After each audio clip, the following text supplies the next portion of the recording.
The drive to Hopewell always seemed too long to me. In 3.5 hours, you have time to change your mind several times about whether you should have agreed to this trip in the first place. My son's house was in a quiet residential area where all the streets looked alike and the lawns were mowed with maniacal precision. I never understood this American obsession with perfect grass. At my house in Richmond, the lawn grew as it pleased, and that was fine with me. My relationship with Kyle had been difficult for many years. After his divorce from his mother, when the boy was 14, he stopped talking to me for almost 2 years. Then we established some semblance of communication, but there was still no closeness.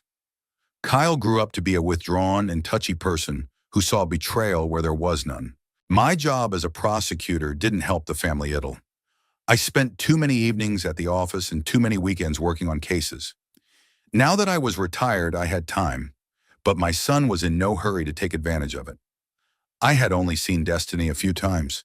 She was 20 years younger than me and treated me with poorly concealed hostility. At their wedding 5 years ago, she barely acknowledged me with a nod, and when I tried to make a toast, she demonstratively turned away.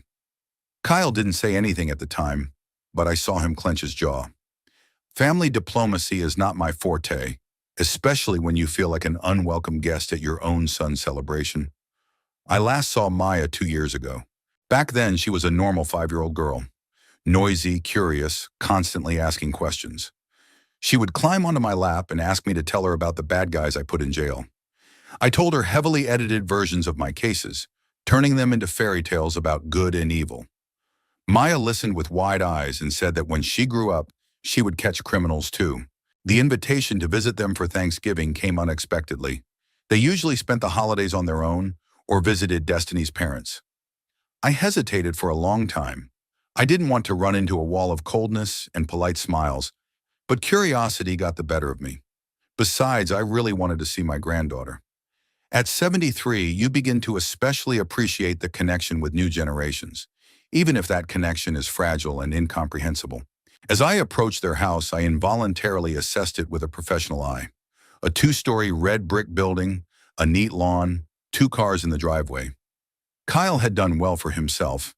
His job at the car dealership provided a stable income, albeit without much prospect for career growth.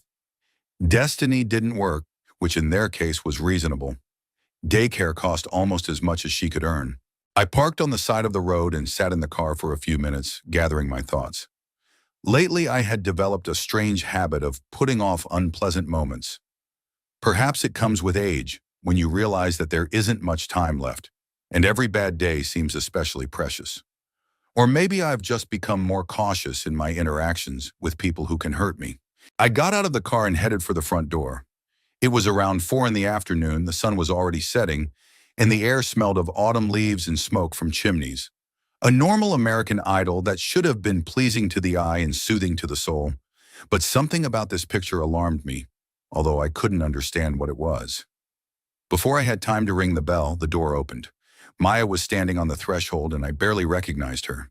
The girl had changed a lot in 2 years, but it wasn't just her height and age. She looked tired. A 7-year-old child shouldn't have such dark circles under her eyes. Her hair was neatly braided, her clothes were clean and ironed, but there was a tension in her posture, as if she were constantly preparing for a reprimand or a shout. "Hello, Grandpa," she said quietly, not rushing into my arms as she used to. Instead, she stepped aside, clearing the way. "Mom and Dad are waiting for you in the living room." I crouched down to be at her level. Maya didn't run away, but she didn't come closer either. She stood by the wall, her hands clasped together, looking past me. "How are you, little one?" I asked, trying to speak softly. "Did you miss your grandfather?" She nodded, but her movement lacked its former spontaneity. Before, Maya would have already told me about school, her friends, and her new toys. Now she was silent, waiting for me to go into the house. "Where are your parents?" I continued, still crouching down. "Mom is making dinner," Maya replied, "and Dad is watching TV. They said you would arrive at 4 o'clock, and I should meet you at the door." The phrase sounded too formal for a 7-year-old girl. "I have to meet you at the door. Children don't talk like that. Adults give instructions like that." I got up and took my travel bag from the car. Maya waited patiently while I closed the trunk and locked the doors. As I entered the house, I immediately smelled the aroma of roast turkey and spices. Destiny was indeed preparing thoroughly for the holiday. The TV was on in the living room, showing some sports program that Kyle was watching, sprawled in an armchair with a can of beer. When he saw me, he stood up and held out his hand for a handshake. "Hi, Dad. How was the drive?" His voice was polite but not particularly warm. "Fine, no traffic." I looked around, noting the details of the interior. The house was clean and tidy, but not cozy. Too much order. Too few signs that a small child lived here. No toys in the living room, no children's drawings on the walls. Maya was still standing by the front door like a sentry. I turned to her. "Maya, where's your room? Will you show Grandpa your toys?" The girl looked at her father as if asking for permission. Kyle nodded. "You can show him later. First, take Grandpa's bag to the guest room upstairs. And bring us some beer from the fridge." Maya silently took my bag, even though it was clearly heavy for her, and headed for the stairs. I wanted to stop her, to say that I would carry the bag myself, but Kyle had already started talking about something else. About work, about plans for next year, about gas prices.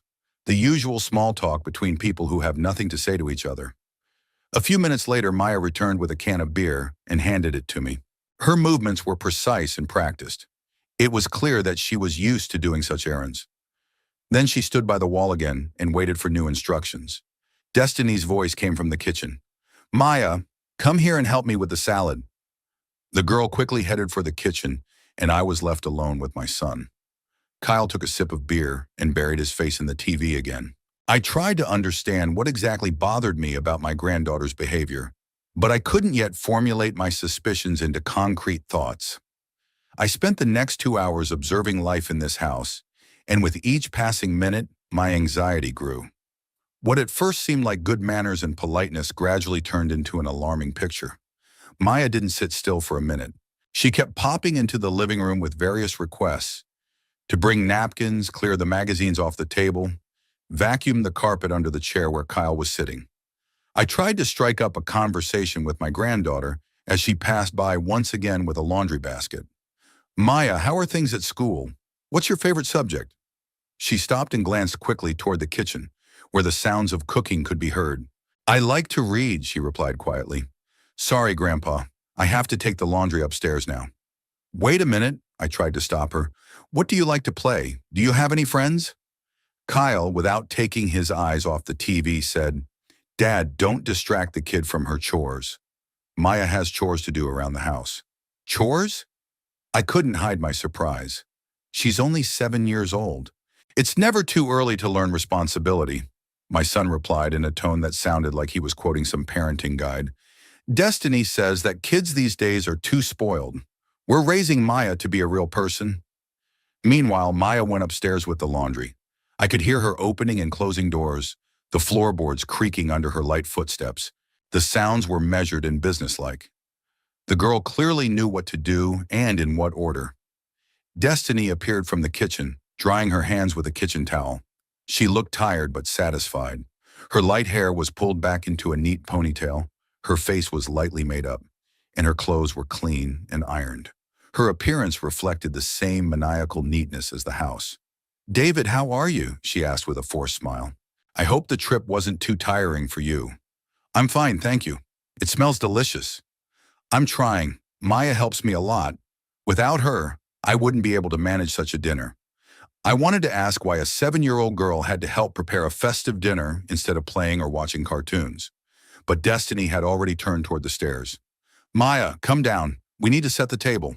My granddaughter appeared on the stairs with astonishing speed, as if she had been waiting for the command all along. She was carrying a stack of white plates, clearly the best china, which is usually only brought out for special occasions. "Be careful with the plates," Destiny warned. "If you break them, you know what will happen." Maya nodded and headed for the dining room. I followed her, pretending to want to help, but really to get a better view of what was happening. The girl arranged the plates with the professional dexterity of a waitress. Each plate was placed exactly in the center, at the same distance from the edge of the table. Then she brought the cutlery and laid it out in strict accordance with the rules of etiquette. "Maya, you're doing a great job," I said. "Who taught you to set the table so beautifully?" "Mom," she replied without looking up. Mom says you have to do everything right. Otherwise, it will be embarrassing in front of guests. Aren't you tired? Maybe you want to rest, watch some cartoons? Maya paused with a fork in her hand and looked at me with a mature sadness that did not match her age at all. I don't have time for cartoons, Grandpa. I have to help Mom with dinner and then clear the table. When do you play? Play? She seemed not to understand the meaning of the word.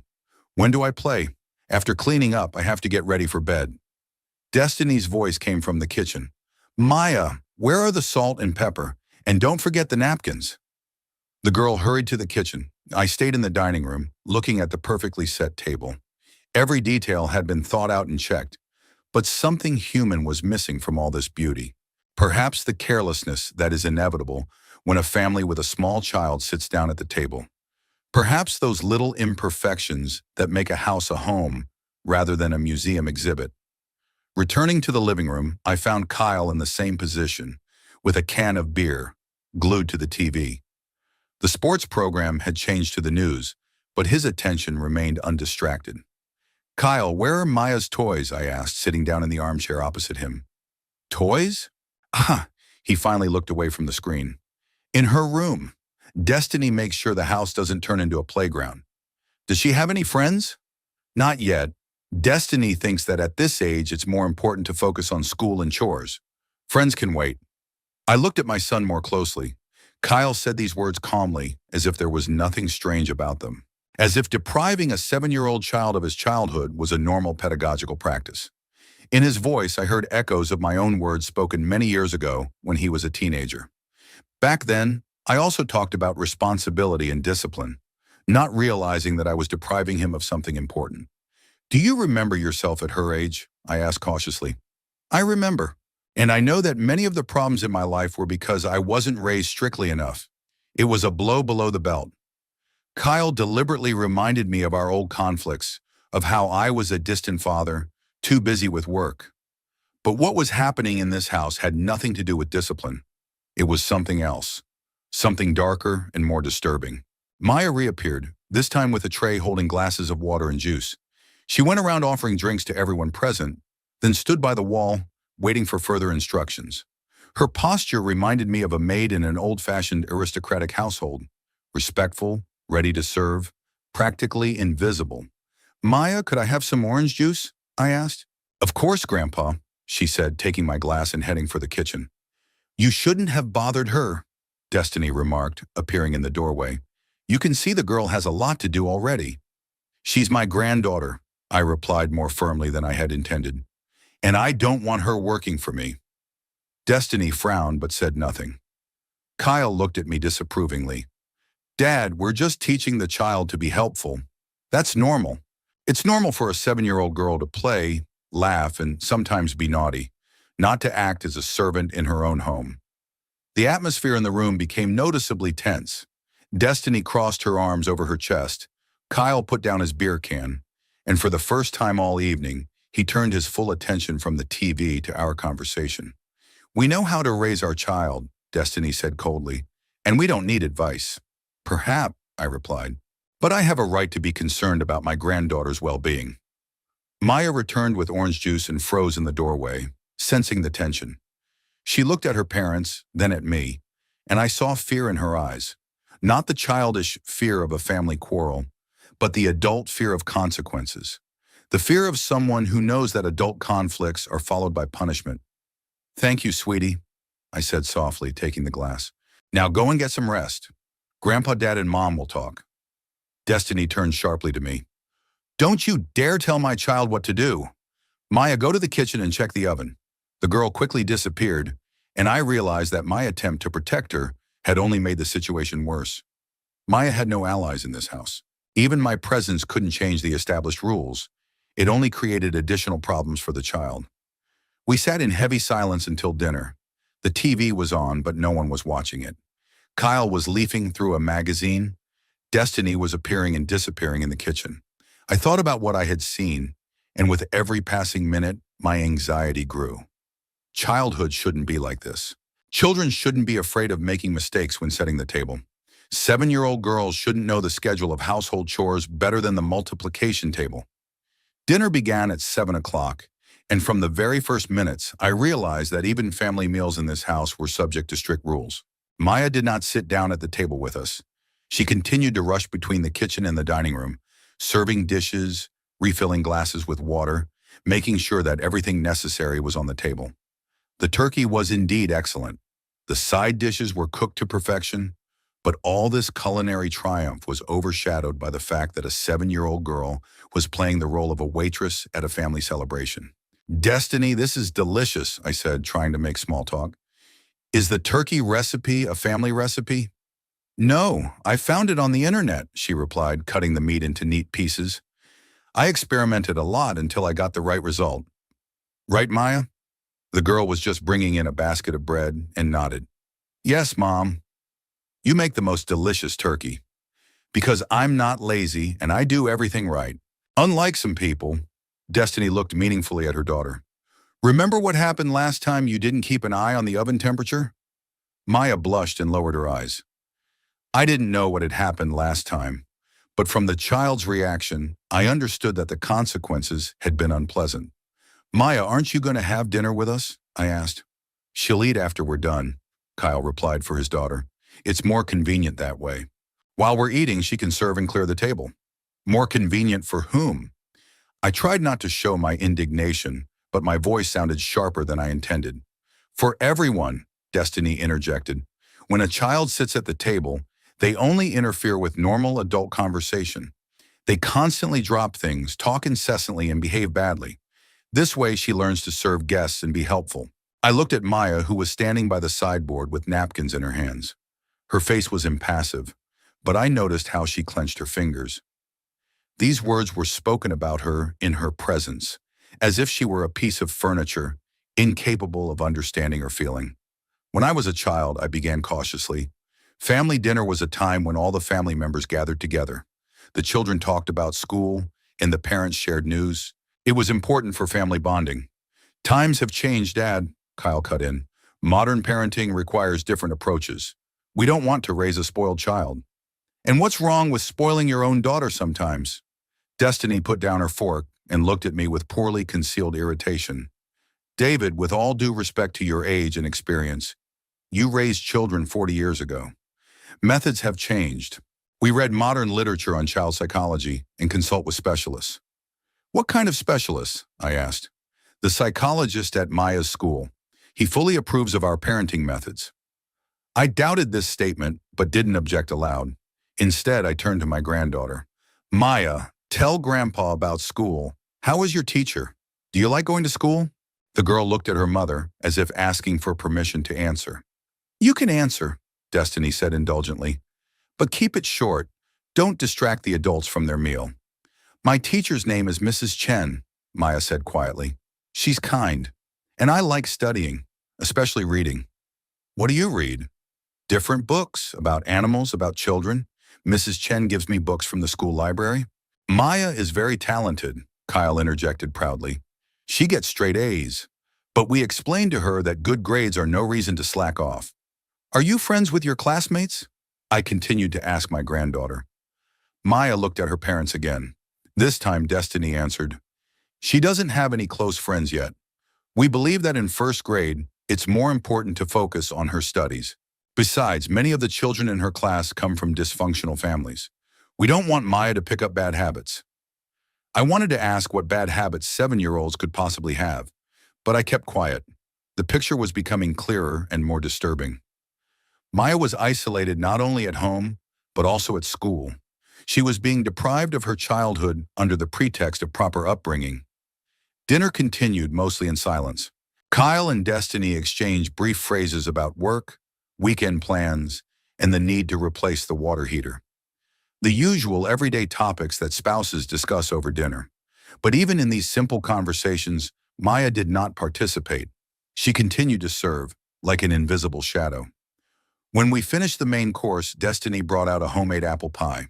Its aroma filled the dining room, and I smiled involuntarily. The pie reminded me of my childhood, when my mother baked similar ones on Sundays. "What a wonderful pie," I praised. "Maya must have helped make it, right?" "Of course," Destiny nodded. "She peeled the apples and washed the dishes." Not very carefully, though. I had to redo it. She said it so matter-of-factly, as if criticizing a 7-year-old for not washing the dishes properly was the most normal thing in the world. Maya blushed again, but continued to stand next to the table. But she tried, I remarked. That's what matters. Trying without results is useless, Destiny retorted. We teach Maya to do everything right the first time. Otherwise, she'll grow up irresponsible. During dessert, an incident occurred that finally clarified the situation in this house. Maya was pouring me tea and accidentally spilled a few drops on the tablecloth.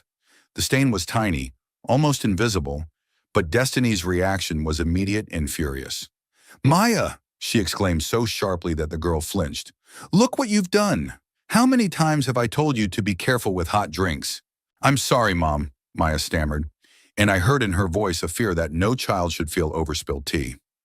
Apologies won't help, Destiny continued. Now I'll have to wash the whole tablecloth, and it was a festive tablecloth that I got especially for Grandpa. Destiny, calm down, I tried to intervene. Nothing terrible has happened. It's just a few drops. A few drops? She turned to me indignantly.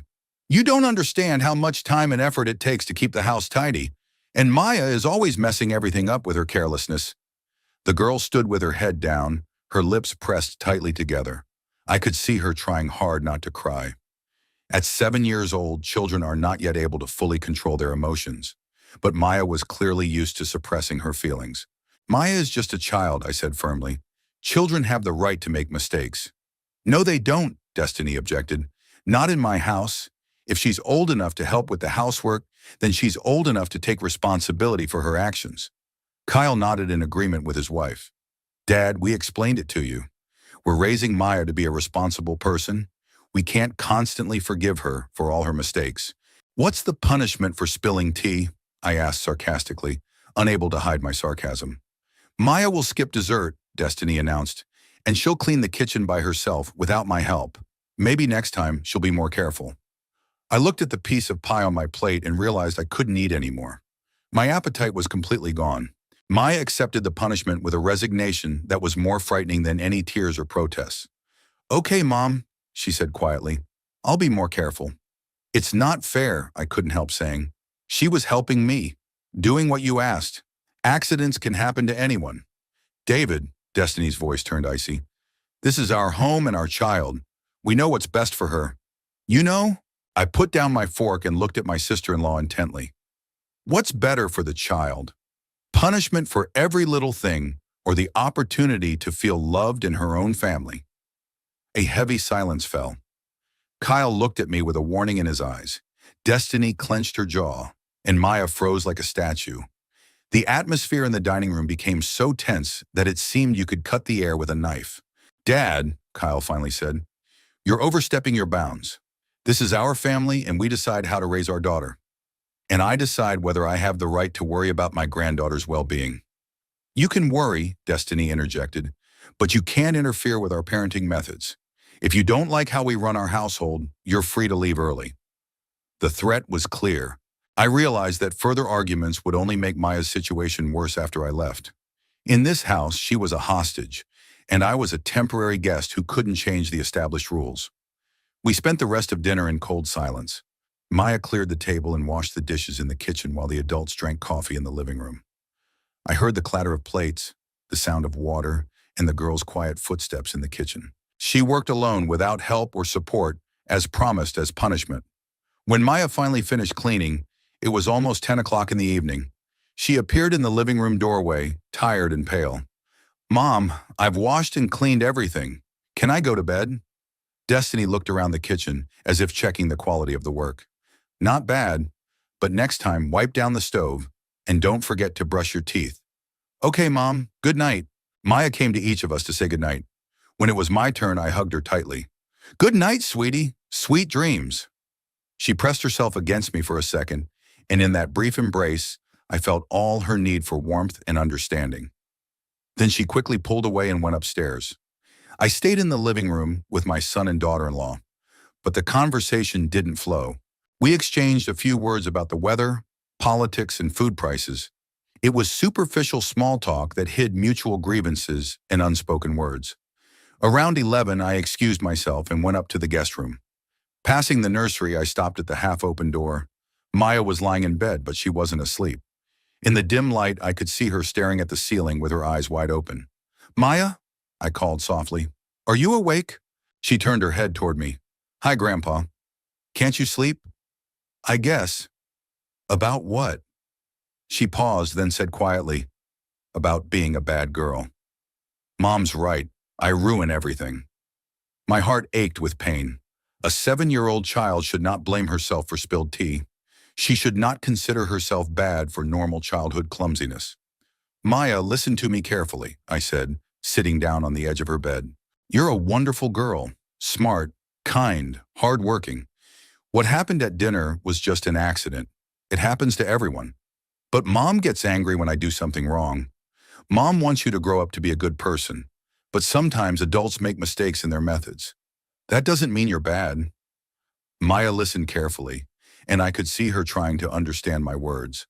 At her age, children believe their parents unconditionally, and it's impossible to change that belief with a single conversation. But maybe I can at least sow the seed of doubt that all the problems are her fault. "Grandpa, are you going to stay with us for a long time?" "Until Sunday, but I'll come back, I promise." "Okay," she smiled for the first time all day. "I like it when you're here." I kissed her on the forehead and wished her good night. Leaving her room, I firmly decided that I would not leave the situation as it was. Something had to be done, and done quickly. I woke up around 2 in the morning to a noise downstairs. At first I thought it was Kyle or Destiny going to the kitchen for water, but then I heard a quiet sob. The sound repeated several times. Barely audible, but clearly that of a child. I got out of bed, threw on my robe, and carefully descended the stairs, trying not to creak the floorboards. Only a small lamp in the corner of the living room was lit, creating a soft twilight, and then I saw something that made my heart stop. Maya was lying on the floor next to the sofa, on a thin rug. She was dressed in a nightgown, covered only by a small blanket, and was crying quietly, trying not to make a sound. Her little body was trembling from the cold and tears. I froze on the stairs, not believing my eyes. A 7-year-old child was sleeping on the living room floor like a dog that had been kicked out of the house, in her own home, with her own family. I went downstairs and quietly approached her. "Maya, sweetie, what are you doing here?" She flinched and quickly wiped her tears with her shirt sleeve, trying to pretend she hadn't been crying. "Hi, Grandpa," she whispered. "I'm sorry I woke you up." "You didn't wake me up. Why are you sleeping here instead of in your own bed?" Maya lowered her eyes and was silent for a long time. Then she said quietly, "Mom said I had to sleep here tonight, because I was bad at dinner." I crouched down next to her, feeling a wave of anger rising inside me. But I tried to speak calmly so as not to scare the girl even more. "Sweetie, tell me what happened after I went to bed." "Mom checked how I cleaned the kitchen," Maya began uncertainly. "She said I didn't wash the pan properly, and that I should think about my behavior." "And that's why she made you sleep on the floor?" Maya nodded, ready to cry again. "She said it would help me understand how important it is to do everything right, and that a comfortable bed is a reward for good children." I closed my eyes, trying to contain my anger. In 30 years of working as a prosecutor, I had seen a lot, but abuse of one's own child always made me particularly angry. It was pure child abuse disguised as disciplinary measures. "Maya, does this happen often? Do you often sleep here?" "Sometimes," she admitted, "when I do something wrong. Last week I broke a plate, and Mom said I had to sleep here for 3 nights in a row." 3 nights? A 7-year-old child slept on the floor for 3 nights in a row for breaking a plate. I realized that my initial assessment of the situation had been too lenient. This wasn't strict parenting. It was systematic psychological abuse. At that moment, I heard footsteps on the stairs. I looked up and saw Kyle coming down. When he saw us, he frowned. "Dad, what are you doing here?" "You'd better ask what your daughter is doing here," I replied, getting up. "Why is a 7-year-old child sleeping on the floor?" Kyle came closer, and in the light of the lamp I saw his face. No shame, no embarrassment, just irritation at being disturbed. "Maya did something wrong and got what she deserved," he said as indifferently as if he were talking about the weather. "We explained the rules to her, and she broke them." "Did something wrong?" I couldn't believe that my own son could talk so calmly about making a child sleep on the floor. Kyle, are you listening to yourself? She's your daughter, not a servant. It's an effective parenting method, he argued. Destiny read about it in books. When a child is deprived of comfort, they begin to understand the value of good behavior. I looked at Maya, who was curled up on the rug as if trying to become invisible. She could hear the adults discussing her as if she were an experiment. This humiliation was no less cruel than physical punishment. Kyle, I took a step forward, my voice firm. You're making a 7-year-old child sleep on the floor because she didn't wash the dishes well enough? Do you realize that this is child abuse? Don't be dramatic, Dad. No one is beating her or starving her. She's just temporarily deprived of some comforts. And do you know that in most states, forcing a child to sleep on the floor is classified as a form of psychological abuse? Kyle smirked. Are you trying to intimidate me with your legal knowledge?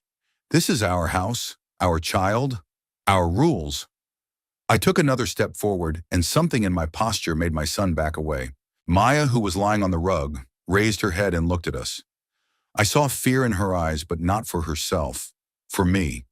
She was afraid that I would get myself into trouble trying to protect her. No, Kyle, I said slowly and clearly. This isn't just your house and your child. It's my home too, as long as I'm here. And she's my granddaughter, and I won't let anyone bully my granddaughter in my presence. Dad, you're crossing the line. Me? I laughed, but it was a cold, unpleasant laugh. I'm crossing the line? Kyle, you seem to have forgotten who I am. I worked in the prosecutor's office for 30 years. For 30 years, I fought against people who hurt children. And you think I'm going to stand by and watch you turn my granddaughter's life into hell? Kyle turned pale. For the first time that evening, uncertainty appeared in his eyes. Dad, you don't understand. Modern parenting, I understand more than you think. I walked over to Maya and gently lifted her off the floor. Sweetie, let's go upstairs. You'll sleep in your own bed. No, Kyle said sharply. I forbid it. It undermines our authority in the eyes of the child. I turned to my son, and he recoiled. Something in my gaze reminded him of how I was in the courtroom when I questioned the defendants. Something told him that the retired father was gone, and now he was facing former prosecutor David Stanley, who was not used to being contradicted. Kyle, I said quietly, but my voice sounded like a whip crack. I'm going to take my granddaughter and put her to bed, and if you try to stop me, I'll make a few phone calls tomorrow morning. I have contacts in this county's child welfare services. I have friends in the police force. I have colleagues who specialize in child abuse cases. Kyle opened his mouth but didn't say a word. Maya pressed herself against me, and I could feel her little body trembling. You wouldn't dare, Kyle finally said. Try to stop me, I replied. 30 years ago, I put a father in prison who locked his son in a closet for getting bad grades. 20 years ago, I had the parental rights taken away from a woman who starved her daughter for disobeying her. What do you think I'll do to my own son, who makes my granddaughter sleep on the floor? A heavy silence fell. Kyle stood by the stairs, his fists clenched, but not daring to step forward. He knew me well enough to understand that I wasn't bluffing. When it came to children, I never bluffed. Destiny will be furious, he muttered. Then tell Destiny that she and I are going to have a very serious conversation tomorrow morning. And if she wants to keep her family the way it is now, she needs to rethink her parenting methods. I headed for the stairs with Maya in my arms. She was light, too light for a 7-year-old, another disturbing detail in the overall picture of what was going on in this house. Dad, Kyle called after me as I was climbing the stairs. You have no right to interfere in our family. I stopped and turned around. In the dim light of the stairwell, my face must have looked particularly stern because Kyle instinctively took a step back. I have the right to protect a child from abuse, I said, and it doesn't matter whose child it is. It's my professional duty, my moral obligation, and my grandfatherly love all at once. And if you don't understand the difference between discipline and bullying, tomorrow I'll explain it to you in more detail. Maya was silent all the way to her room. Only when I put her to bed and covered her with a blanket did she quietly ask, Grandpa, will Mom be angry that I'm not sleeping on the rug? Let her be angry with me, I replied, adjusting her pillow. You sleep peacefully. No one will make you sleep on the floor anymore. Can you really do something about Mom and Dad? I looked into her serious eyes in the dim light of her bedroom. A 7-year-old child shouldn't have to ask if someone can protect her from her own parents.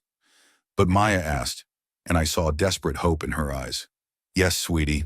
Grandpa can do a lot, and Grandpa will protect you. She smiled and closed her eyes. For the first time all day, her face looked peaceful. I went back to the guest room, but I didn't go to sleep. Instead, I sat by the window and thought about the situation.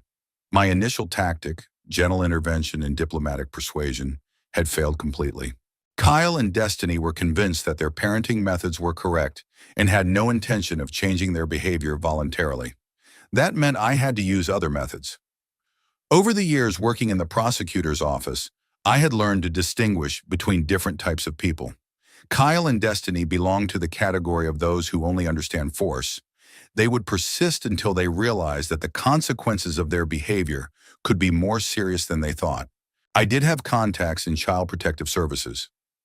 Emily Carter, with whom I had worked on several high-profile cases, now held a senior position in the state's Department of Social Services. Sheriff Thomas Green was an old friend of mine. We had investigated many cases of domestic violence together. Judge Margaret Hamilton had ruled on my petitions for termination of parental rights on more than one occasion. All these people trusted my professional opinion. If I told them that a child was in danger, they would take it seriously. Of course, I didn't want to destroy my own son's family, but I also couldn't allow Maya to continue living in a state of psychological terror. Dawn was breaking outside the window.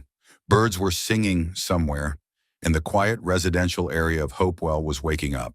It was a typical morning in a typical American town, where in one of the neat little houses, a 7-year-old girl had been sleeping on the floor behind dirty dishes until today. But this morning would be the beginning of change. I was sure of it. I woke up that morning with a clear head and a clear plan of action. Over many years of working in the prosecutor's office, I had learned a simple truth. When diplomacy doesn't work, you have to resort to more decisive measures. Kyle and Destiny showed yesterday that they are prepared to defend their perverse parenting methods to the end. So now it was time to show them the consequences of child abuse. First, I went down to the kitchen where Destiny was making breakfast.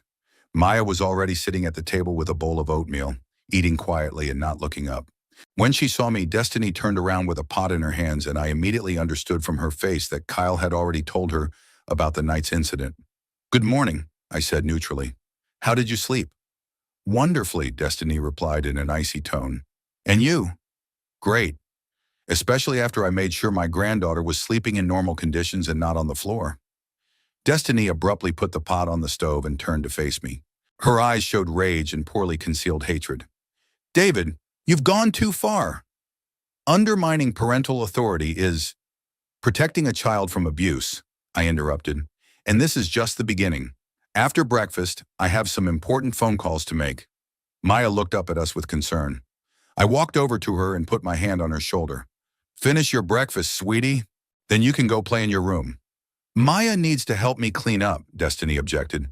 "Today, Maya will play like a normal child her age. Cleaning is grown-up work." Destiny opened her mouth to argue, but I raised my hand to stop her. "Destiny, you should think carefully about what you're going to say next, because every word you say can be used against you." Kyle entered the kitchen already dressed for work. He looked tired and irritated, clearly having slept poorly after our conversation the night before. "Dad, we need to talk," he said. "You can't come to visit us and dictate your terms." "I can," I replied calmly, "and I will, as long as a 7-year-old child is being bullied in this house." "No one is bullying her," Destiny exploded. "We are raising our daughter strictly, teaching her responsibility." Making a child sleep on the floor is not strict. It's cruel. And if you don't understand that, then you need professional help. I took my cell phone out of my pocket and put it on the table. "I have contacts in the County Child Welfare Service, people who are professionally involved in protecting children. I think they'll be interested to hear about your parenting methods." Kyle turned pale. "Dad, you can't be serious." "I can, and I am. Unless, of course, the situation changes radically and immediately." "What do you mean?" Destiny asked, the first notes of uncertainty appearing in her voice. "First, no punishments involving sleeping on the floor. Maya is a child, not a prisoner. Second, no household chores beyond her age and abilities. A 7-year-old can pick up toys in her room, but she shouldn't have to set the table for adults or wash dishes after dinner. Third, Maya has the right to play, watch cartoons, and behave like a normal child. What if we don't agree? Destiny asked defiantly. I looked at her long and hard, then picked up the phone and started dialing. Then social workers will be here in an hour. Stop! Kyle grabbed my arm. Don't. We'll discuss it. There's nothing to discuss, I replied, continuing to dial the number. Either you stop the psychological abuse of the child immediately, or I will refer the matter to the appropriate authorities. Maya sat at the table, her eyes wide open. She didn't understand all the subtleties of the adult conflict, but she could feel the tension. I saw her clench the spoon, ready to run out of the kitchen at any moment. David, Destiny tried to change her tone to a more conciliatory one. Maybe we really were too strict, but we can resolve this peacefully as a family, right? Yes, we can, I agreed, putting away my phone. If you prove with your actions that you are ready to change your attitude towards your daughter. And how are we supposed to prove that? Kyle asked. It's very simple. Today, Maya will spend the day like a normal child. She will play, relax, and maybe watch TV. No chores. And in the evening, we'll all go to a pizza place or the movies, like a normal family. Destiny grimaced as if I had suggested something indecent. A pizza place? But we have normal food at home. A pizza place, I repeated firmly. Maya has a right to normal childhood joys. And if you're not prepared to give them to her, then my next call will be to Child Protective Services. Kyle and Destiny exchanged glances. I could see them weighing the pros and cons in their minds. On the one hand, giving in to me meant admitting that their parenting methods were wrong.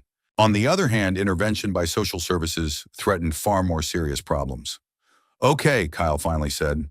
Maya can take a break from her chores today. And tomorrow too, I added. And the day after tomorrow. And always. Because she's a child, not a servant. But what about discipline? Destiny objected. How will she learn responsibility? Discipline is about setting reasonable rules and boundaries, not forcing them into slave labor. Responsibility is learned gradually, taking into account the child's age and development. Now apologize to your daughter for yesterday's punishment. What? Destiny almost jumped up. We have to apologize to the child? Yes, because forcing a 7-year-old child to sleep on the floor is wrong, and Maya needs to hear that adults understand that. A heavy silence hung in the air. Kyle stared at the floor. Destiny pressed her lips together, and Maya cautiously glanced at everyone in turn. Finally, Kyle looked up and addressed his daughter. Maya, Daddy is sorry for making you sleep in the living room. It was wrong. Destiny remained silent, clearly not intending to join in the apology. I looked at her meaningfully. Destiny? Mom is sorry too, she said through clenched teeth. Maya nodded, not quite understanding what was going on, but sensing that the atmosphere in the house had somehow changed in her favor. Now go play, sweetie, I said. Your parents and I need to talk. Maya quickly finished her juice and ran upstairs. I waited until her footsteps faded away, then turned to my son and daughter-in-law. Now let's talk seriously. What was happening in this house was called child abuse. In most states, you can lose your parental rights for that. Dad, you're exaggerating, Kyle began, but I stopped him with a gesture. I'm not exaggerating. I've been working on cases like this for 30 years. Forcing a child to work excessively, depriving them of sleep and comfort as punishment, isolating them from their peers. These are all signs of psychological abuse. And if I call Child Protective Services right now, Maya will be taken from your home that same day. Destiny opened her mouth to object, but I continued. However, I would prefer to resolve this issue within the family, provided that you are willing to radically rethink your approach to parenting. What do you suggest? Kyle asked. Family therapy, parenting classes, regular meetings with a child psychologist, and my constant monitoring of the situation. You're monitoring? Yes, I will come to your house every weekend. I'll talk to Maya on the phone every day, and if I see the slightest sign of a return to the old methods, I'll immediately contact the appropriate authorities. Destiny finally exploded. Who are you to dictate terms to us? This is our home, our child. I slowly got up and moved closer to her. Destiny involuntarily backed away, bumping into the kitchen counter. I am a man who has dedicated his life to protecting children from parents like you, and I will not allow my granddaughter to suffer from your twisted understanding of parenting. I took out my phone and showed them the screen with the number dialed. Emily Carter, head of child protection, my old colleague and friend. One push of a button and a team of social workers will be on their way to you with a warrant to remove the child. The choice is yours. Kyle and Destiny exchanged glances again. Now I saw fear in their eyes instead of indignation. They were beginning to realize that their retired grandfather was a much more serious opponent than they had anticipated. What exactly do you want from us? Kyle asked, his voice trembling. First, a written commitment that physical and psychological punishment in your family will cease permanently. Second, consent to regular visits from a social worker for 6 months. Third, family therapy. What if we refuse? I pressed the call button. The phone began dialing the number. Then tonight, Maya will sleep not in her own bed, but with a foster family or in a children's home. Wait, Destiny grabbed my hand. Okay, we agree. Just don't call. I turned off the call and put the phone away. Smart decision. Then in half an hour, we'll go to the city social services department. There you will sign all the necessary documents and agree on a plan of action with the family. Today? Kyle asked, stunned. Yes, today. The sooner we start monitoring, the better for Maya. In the meantime, I'll go to her and explain that a lot of things in her life are going to change for the better. I left the kitchen and went upstairs to my granddaughter. Maya was sitting on the floor of her room with several dolls, but she wasn't playing. She was just holding them in her hands and looking out the window. Hi, sweetie. How are you? Hi, Grandpa. I'm fine. Maya, I want to tell you something. Your life is about to change. No more punishments like sleeping on the floor. No more hard work around the house. You'll live like a normal girl. Playing, studying, making friends. Maya looked at me suspiciously. Do Mom and Dad agree? They agree now, and kind ladies will come to help Mom and Dad learn to be better parents. Will you come visit? I will, every weekend. And we'll do what grandfathers do with their granddaughters. Read books, go for walks, go to amusement parks. Maya smiled, the first genuine smile I had seen from her since her arrival. Grandpa, are you really so powerful that you can make Mom and Dad be nice? Yes, sweetie. Grandpa can do a lot of things, and no one will ever hurt you again. That day was a turning point for Kyle's family. By evening, all the necessary documents had been signed, a social worker had been appointed, and a visitation schedule had been drawn up. Destiny cried with anger and humiliation. Kyle was silent and looked defeated. And Maya went to bed in her own bed for the first time in a long time, without fear of being punished tomorrow for non-existent misdemeanors. The next day, as I was about to return home to Richmond, something unexpected happened. Emily Carter called me early in the morning and informed me that after yesterday's visit to their office, a decision had been made to temporarily remove the child from the family for a more detailed investigation of the situation. David, what you have told us requires serious verification, she explained. We cannot leave the child in a family that practices such parenting methods, even if the parents have given written assurances. The risk of recurrence is too high. And where do you plan to place Maya? In a foster family or a temporary children's home. We have several options. Emily, I interrupted, what if I take my granddaughter in for the duration of the investigation? I'm her grandfather. I have everything I need to care for a child, and most importantly, she trusts me. Emily paused, considering the proposal. That's possible. We'll need to arrange temporary custody. Are you ready to take on that responsibility? More than ready. An hour later, 2 cars pulled up to Kyle's house, mine and a social services vehicle. I had warned my son of my decision in advance, and when we entered the house, the atmosphere was tense. Destiny sat in the living room with her eyes red from crying, and Kyle paced around the room, clenching and unclenching his fists. Dad, you can't do this, he began as soon as he saw me. You can't take our daughter away from us. I'm not taking her away, I replied calmly. It's the social services decision. The alternative is a foster family or an orphanage. We'll change, Destiny sobbed. We'll never punish her so harshly again. Perhaps, I agreed. That's what the experts are here to find out. In the meantime, Maya will be safe. The social worker, a young woman named Jessica Miller, entered the house with a briefcase full of documents. She was polite but firm, clearly experienced in dealing with situations like this. Mrs. Stanley, Mr. Stanley, she said to Kyle and Destiny, I need to talk to the child alone, and then we'll fill out the necessary paperwork for temporary placement. Placement? Destiny exclaimed. She's going to her grandfather's, not to a boarding school. Legally, it's called temporary placement with a relative, Jessica explained patiently. It's standard procedure in cases where there is reason to believe that a child has been subjected to inappropriate treatment. Kyle turned to me with fury. Inappropriate treatment? Dad, do you really think we're cruel parents? I think you've lost your sense of proportion in your parenting methods, I replied, and that Maya needs time to recover psychologically. Jessica went upstairs to Maya, while I stayed downstairs with my son and daughter-in-law.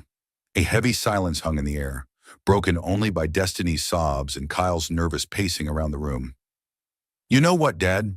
Kyle finally said, stopping in front of me. I understand that you want to help, but this is going too far. What will the neighbors say? My co-workers? Everyone will think we're criminals. Didn't you think about that when you made a 7-year-old child sleep on the floor? That was discipline, not cruelty. Kyle, you keep repeating the same words, but that doesn't make them true. Forcing a child to work as a servant, depriving him of sleep and comfort, isolating him from his peers, that's cruelty, no matter how you look at it. Destiny raised her head and looked at me with hatred. You destroyed our family. Are you happy now? I didn't destroy the family. Your parenting methods destroyed the family. I just didn't let you finish the job. Voices came from above. Jessica was talking to Maya. I couldn't make out the words, but the tone of the conversation sounded calm and friendly. That was a good sign. Experienced social workers know how to connect with children, even in difficult situations. 20 minutes later, they came downstairs. Maya was carrying a small backpack with her belongings and looked both frightened and curious. Jessica was holding a notebook with notes. Maya told me a lot of interesting things, she said, and Destiny turned pale. I'll need to include this information in the report. What exactly did she say? Kyle asked, his voice trembling. We'll discuss the details later. Jessica evaded the question. Right now, let's get the paperwork done. The next hour was spent filling out forms. Temporary custody, medical certificates, school documents, contact information. The bureaucratic machine worked slowly but inexorably. Kyle and Destiny signed the documents with the look of people sentenced to death, while I answered questions about my ability to provide for the child. Maya sat next to me on the sofa and said nothing. From time to time, she glanced at her parents, and I could see a mixture of guilt and relief in her eyes. A 7-year-old child should not feel guilty for being protected from abuse, but Maya felt guilty that her family was going through a crisis because of her. Sweetheart, I said quietly, remember that you are not to blame for anything. The adults created this situation, and the adults will resolve it. She nodded, but I could see that my words weren't enough to dispel her feelings. Children's minds work differently. They tend to take the blame even when they are clearly victims of circumstances. Finally, all the formalities were settled. Jessica put the documents in her briefcase and turned to Kyle and Destiny. You can see your daughter on weekends, but only in the presence of Mr. Stanley or a social worker. In a month, there will be a hearing to decide on the child's future placement. What if we go to therapy? What if we change? Destiny asked. Then that will be taken into account when the decision is made, Jessica replied. But you need to understand that what happened in your family is serious. Promises alone won't be enough. As we were leaving the house, Destiny suddenly rushed over to Maya and hugged her tightly. I'm sorry, sweetheart. Mommy loves you very much. Maya awkwardly patted her mother on the back. I know, Mommy. Everything will be okay. It was remarkable maturity for a 7-year-old. Maya was comforting the adult who had caused her so much pain. It spoke both to the girl's kindness and to how distorted the relationships in their family were. Kyle walked us to the car but didn't say a word. Only when I had already started the engine did he come up to the window. Dad, he said quietly, I know we were wrong, but she's still our daughter. And that's exactly why I won't let you hurt her, I replied. Kyle, you have a chance to make things right. Take it. The drive to Richmond took 3.5 hours. For the first hour, Maya was silent, staring out the window at the passing scenery. Then she started asking questions about my house, where she would sleep, whether I had any toys. Gradually, the tension in her voice eased, and she became more like a normal, curious child.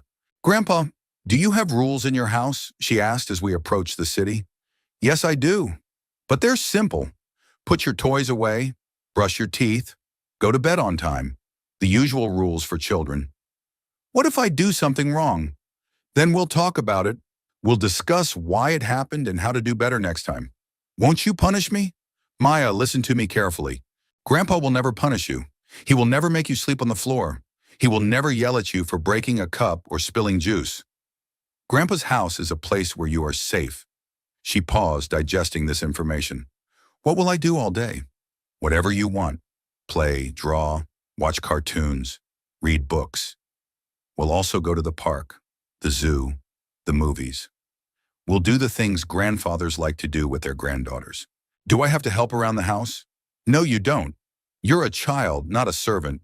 Maya smiled broadly and leaned back in her seat. Grandpa, I think I'm going to like it here. My house in Richmond greeted us with silence and tranquility. A small one-story cottage with a garden and a porch. Not luxurious, but cozy. I showed Maya the room that would be hers for the time being. It used to be my study, but the day before, I had rearranged the furniture and bought a child's bed. Is this all mine? Maya asked, looking around the room. It's all yours, and no one will kick you out of here for misbehaving. In the evening after dinner, we sat on the veranda, and I read fairy tales to Maya. She sat on my lap with a cup of hot chocolate and listened to stories about princesses and dragons. At one point, I felt her relax completely and realized that for the first time in a long time, this child felt safe. Grandpa, she said sleepily, can I have hot chocolate every day? Yes, I replied, stroking her hair. And not just hot chocolate. You can have ice cream and pizza and everything that children love. But Mom said that sweets are bad for you. A little bit of sweets isn't bad for you. It's bad when a child is deprived of their childhood. Maya fell asleep in my arms, and I carefully carried her to her bed. Covering her with a blanket, I swore to myself that I would do everything possible to ensure that she never again experienced what she had gone through at her parents' house. The next day, the phone calls began. Kyle called every 2 hours, demanding his daughter back. Destiny sobbed into the phone and accused me of destroying her family. I listened to their complaints calmly and replied with the same answer. When you've gone through therapy and proven that you've changed, we'll discuss Maya's return home. But the most amazing thing was happening to Maya herself. Every day she became more lively and open. She laughed, played, and asked a million questions about everything under the sun. I saw the personality of a child who had been suppressed by strictness and fear for many months. A week later, she confessed to me, Grandpa, I don't remember the last time I was this happy. Those words from a 7-year-old child were the best confirmation for me that I had made the right decision. 3 weeks after Maya moved in with me, Jessica Miller called with news about the investigation. Kyle and Destiny had indeed started seeing a family therapist, as prescribed, but the results were still less than satisfactory. David, they are formally complying with all the requirements, Jessica explained during our phone conversation. They attend sessions, do their homework from the psychologist, and keep the house tidy before my visits. But I feel that the changes are superficial. What do you mean? They say all the right things about child psychology, the importance of play in a child's development, the inadmissibility of harsh punishment. But when I ask specific questions about how they plan to apply this knowledge in practice, their answers sound rehearsed like quotes from textbooks. I was not surprised. Over the years working in the prosecutor's office, I have met many people who feigned remorse in court, but remained convinced of their righteousness deep down. Kyle and Destiny clearly belonged to this type. They feared the consequences but did not understand the essence of the problem. What does the family therapist say? Dr. Resmos is cautious in his assessments. He notes that the couple is showing a willingness to change, but the process of restructuring their views on parenting takes time. He recommends extending the observation period for another month. And what does that mean for Maya? For now, she's staying with you, but we need to start preparing her for a possible return home. Gradually increase the amount of time she spends with her parents and see how she reacts. I was afraid of this conversation. In 3 weeks, Maya blossomed like a flower after rain. She signed up for the local library, befriended a neighbor girl named Chloe, and started attending an art club.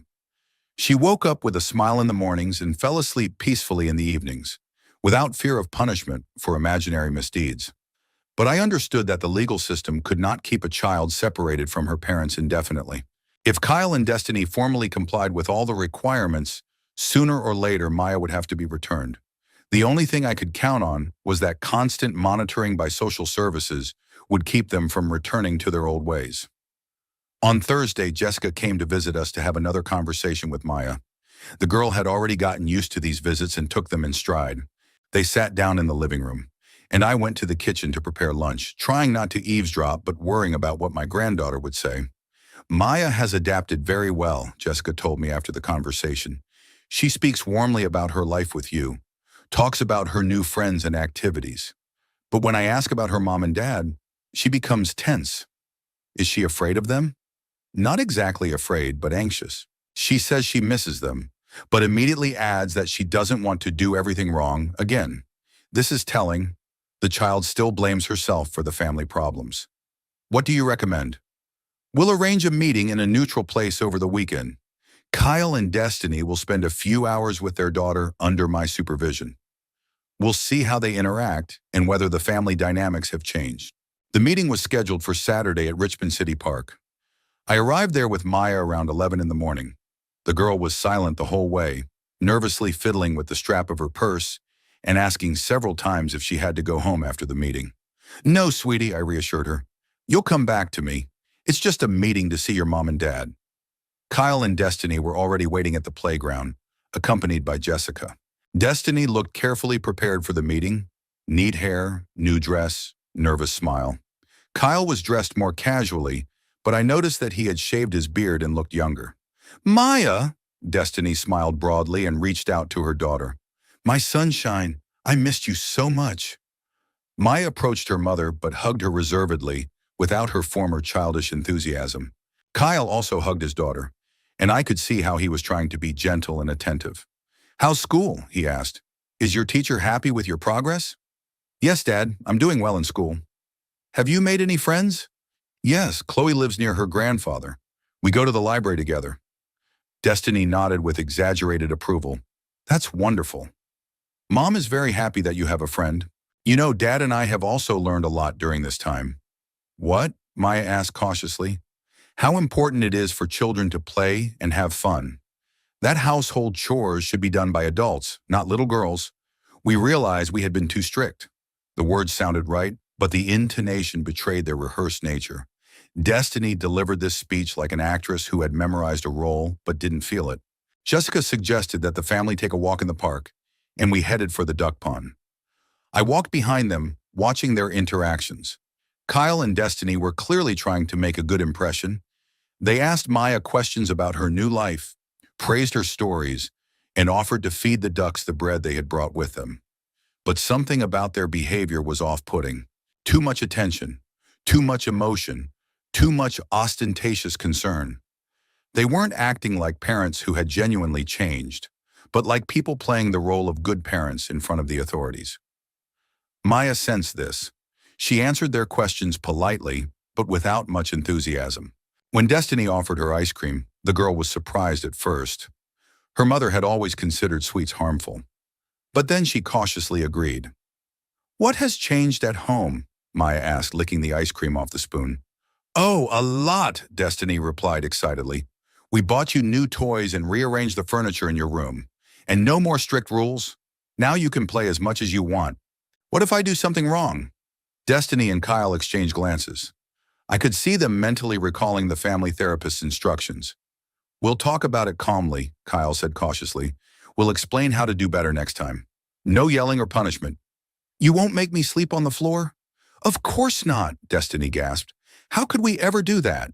We know now that it's wrong. Maya nodded, but I noticed that she didn't look entirely convinced. Her child's intuition told her that something was wrong with this perfect picture of repentance. The meeting lasted 3 hours.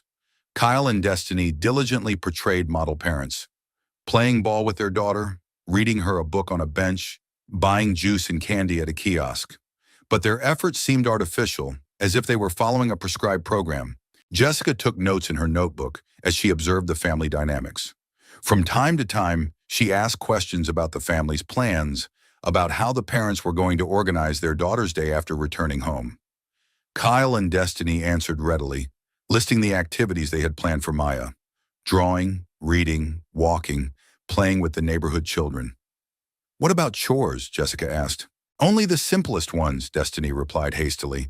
Putting away her toys in her room, putting dirty clothes in the hamper, things appropriate for her age. What about cooking, cleaning, setting the table? Those are adult tasks, Kyle said, a note of irritation in his voice.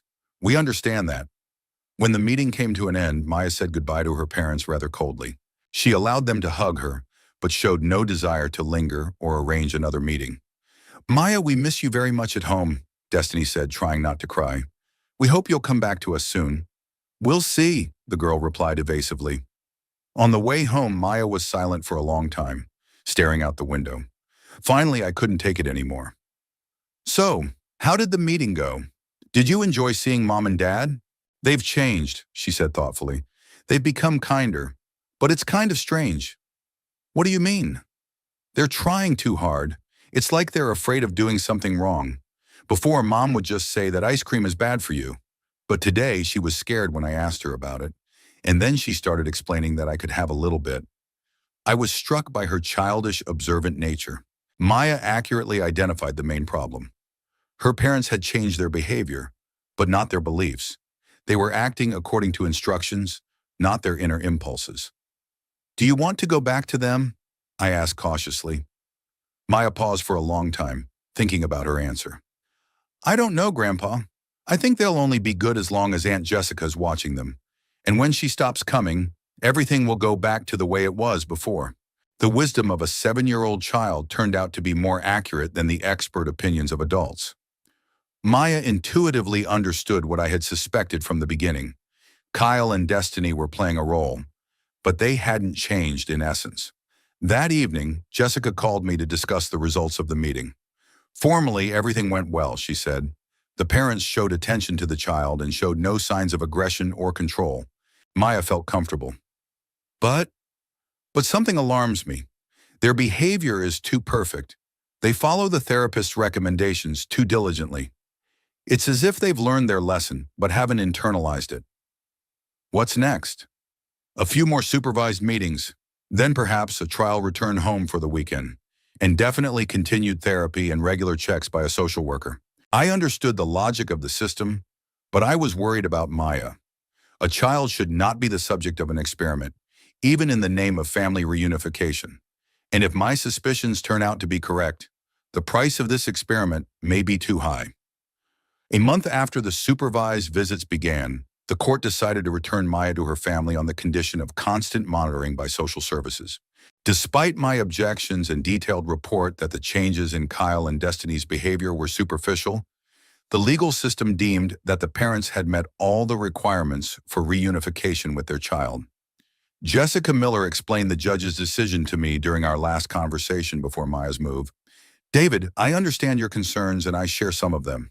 But the system cannot keep a child separated from his parents based solely on intuition.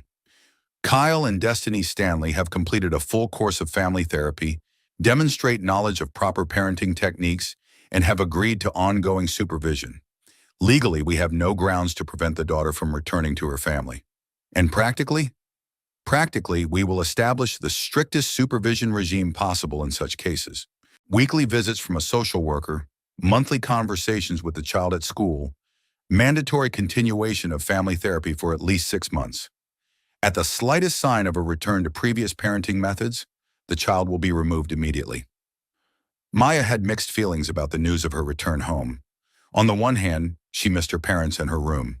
On the other hand, during the months she had spent with me, she had grown accustomed to freedom and the absence of constant supervision. The evening before her departure, she sat on the porch and drew in the album we had bought during her first week with me.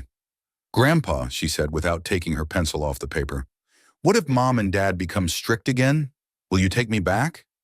Of course, sweetie. And not just me. Now your family is being watched by special people who protect children. If something goes wrong, they will know about it right away. Will Aunt Jessica come often? Yes, every week, and you can tell her everything that's going on at home. Maya nodded and continued drawing. A house with large windows appeared on the sheet of paper, next to figures of people. Her mom, her dad, herself. But all the figures stood apart from each other, not touching or hugging. The child's subconscious reflected the reality of family relationships more accurately than any psychological test. On Saturday morning, we drove to Hopewell. Destiny met us at the door with a forced smile and hugs that seemed more theatrical than sincere. Kyle helped carry Maya's things and diligently demonstrated fatherly care. The house was immaculately clean. There were new toys and books in the nursery, and there was a vase of flowers on the kitchen table. "Welcome home, sunshine," Destiny exclaimed, hugging her daughter close. "We've been so ready for you to come back." Maya allowed herself to be hugged, but I noticed how she looked around the house appraisingly, as if checking what had changed during her absence. Her gaze lingered on the new toys, then moved to her parents, studying their expressions. "Come on, let's show you what we prepared." Kyle took his daughter by the hand and led her to the stairs. There had indeed been changes in the nursery. There was a new desk, a bookshelf, and a bright rug on the floor. The toys were neatly arranged in their places, and the clothes were hung in the closet. Everything looked like a model nursery from a design magazine. "Do you like it?" Destiny asked, her voice tinged with anxious anticipation. "Yes, it's beautiful," Maya replied politely. "Thank you. And you know what's most important?" her mother continued. "Now no one will make you do housework. You can play as much as you want." There was a hint of bitterness in Destiny's words, as if she were forcing herself to say them. I understood that for her, abandoning her previous parenting methods meant admitting she was wrong, which was painful for her pride. The first few days passed in an atmosphere of tense, ostentatious well-being. Kyle and Destiny played the role of ideal parents with theatrical zeal. They took an interest in Maya's studies, suggested games they could play together, and bought sweets that they had previously considered unhealthy. But behind all this, there was a sense of artificiality, as if the family existed under the constant surveillance of invisible cameras. Maya adapted to the new situation with a wisdom surprising for a child. She thanked them for gifts, participated in family games, and politely answered her parents' questions. But I could see that she was constantly on guard, analyzing every word and movement of the adults, ready at any moment for a change in their mood. On Wednesday, Jessica made her first visit since Maya's return. Destiny prepared for this day as if it were an exam. She cleaned the already spotless house several times, rehearsed answers to possible questions, and instructed her husband on what to say to the social worker. "Remember," she said to Kyle at breakfast, "no mention of discipline or punishment. Only positive parenting methods, a playful approach, and support for children's independence." Kyle nodded and repeated key phrases like mantras. Maya sat at the table with a bowl of cereal and watched this preparation in silence. Her eyes were filled with sadness. The child understood that she lived in a house where her parents cared more about the opinions of strangers than her real needs. Jessica arrived around 2 in the afternoon.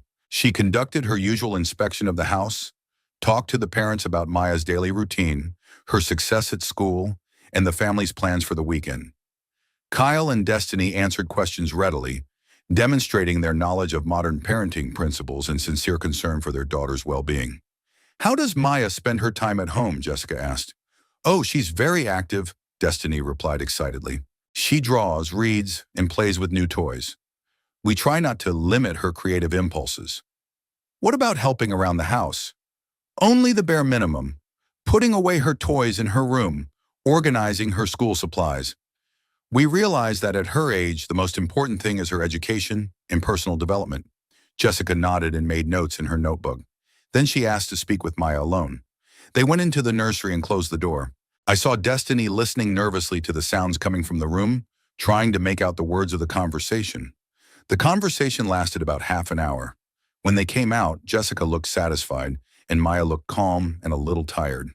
The social worker said goodbye to the family and promised to come back next week.